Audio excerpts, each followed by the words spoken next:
ସେଦିନ ସେ ମା ଜଣକ ପୁଣି ଦେଖାହେଲେ। ସେ ମା ଜଣଙ୍କର ବିଶେଷତ୍ୱ ହେଉଛି ମାସକରେ ଗୋଟେ ଦିନ ତାଙ୍କୁ ସମସ୍ତେ ଭିକ ମାଗିବାର ଦେଖନ୍ତି। ସେଦିନ କେଜାଣି କାହିଁକି କେହି ଜଣେ ସେ ମାଆକୁ ପଚାରିଲା, ମା, ମାସକରେ ଗୋଟିଏ ଦିନ ଭିକ ମାଗ, କ'ଣ ପୁରା ମାସଟା ସେଥିରେ ଚଳିଯାଅ? ମା ଜଣକ ନୀରବ ରହିଲେ ଆଉ କହିବା ଆରମ୍ଭ କଲେ, ନାହିଁ, ସେ ଗୋଟିଏ ଦିନ ପାଇଁ ତ ମୁଁ ଭିକ ମାଗେ। ଏବେ ଲୋକଟି ପ୍ରଶ୍ନ କଲା, ଗୋଟେ ଦିନ ପାଇଁ କେହି କ'ଣ ଭିକ ମାଗେ? କ'ଣ ପାଇଁ ମା? ମା ଜଣକ କହିବା ଆରମ୍ଭ କଲେ, ଖୁବ୍ କଷ୍ଟରେ ମୁଁ ଆଉ ମୋ ସ୍ୱାମୀ ମୋ ପିଲାମାନଙ୍କୁ ମଣିଷ କରିଥିଲୁ। 2 ପୁଅ ମୋର, ଜଣେ ଡାକ୍ତର ଆଉ ଜଣେ ଇଞ୍ଜିନିୟର।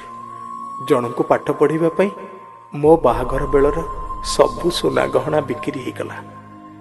ଆଉ ଜଣଙ୍କୁ ଇଞ୍ଜିନିୟର କରିବା ପାଇଁ ମୋ ସ୍ୱାମୀ ତ ଆମର ସର୍ବଶ୍ରେଷ୍ଠ ସମ୍ପତ୍ତି ଜାଗା କେଇଗୁଣ୍ଠୁ ଆଉ ଘରଟାକୁ ବି ବିକିଦେଲେ। ସେମାନେ 2 ଜଣ ଖୁବ୍ ବଡ଼ ହେଲେ, ଜଣେ ଡାକ୍ତର ଆଉ ଜଣେ ଇଞ୍ଜିନିୟର। କ୍ରମେ ଆମ ବୁଢ଼ାବୁଢ଼ୀଙ୍କୁ ମଧ୍ୟ ସେମାନେ 2 ଭାଗ କରିଦେଲେ। କହିଲେ, ଗୋଟିଏ ପୁଅ ପାଖରେ ବାପା ମା 2 ଜଣ କ'ଣ ଖାଇବେ ଯେ? ଜଣେ ବାପାକୁ ରଖୁ ଆଉ ଜଣେ ମାଆଙ୍କୁ ରଖୁ।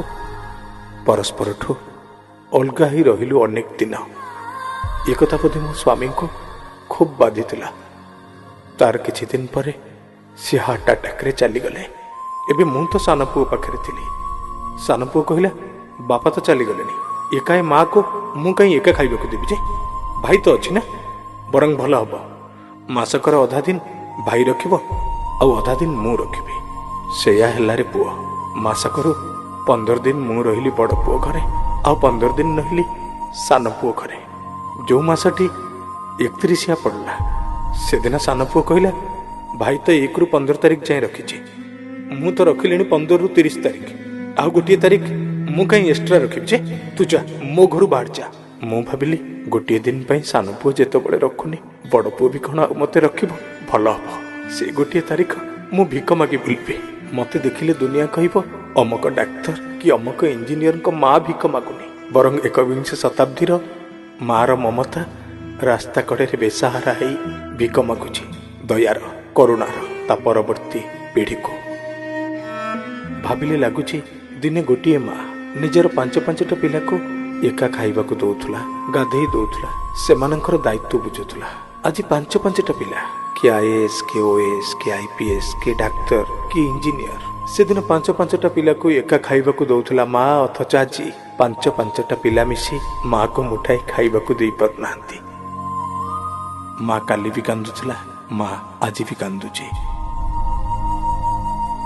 31 ମାସଟା ଆସିଲେ ସାରା ଭାରତବର୍ଷର ମା ମାନଙ୍କର ଆତ୍ମା ସତେ ଯେମିତି ରାଜରାସ୍ତାକୁ ଓହ୍ଲେଇ ପଡୁଛି।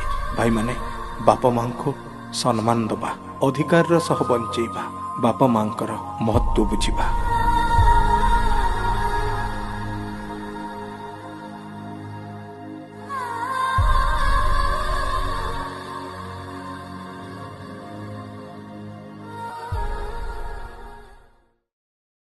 क्यूट FM सबु समୟରେ सबु जगारे आपणक साथी रे। Cute FM।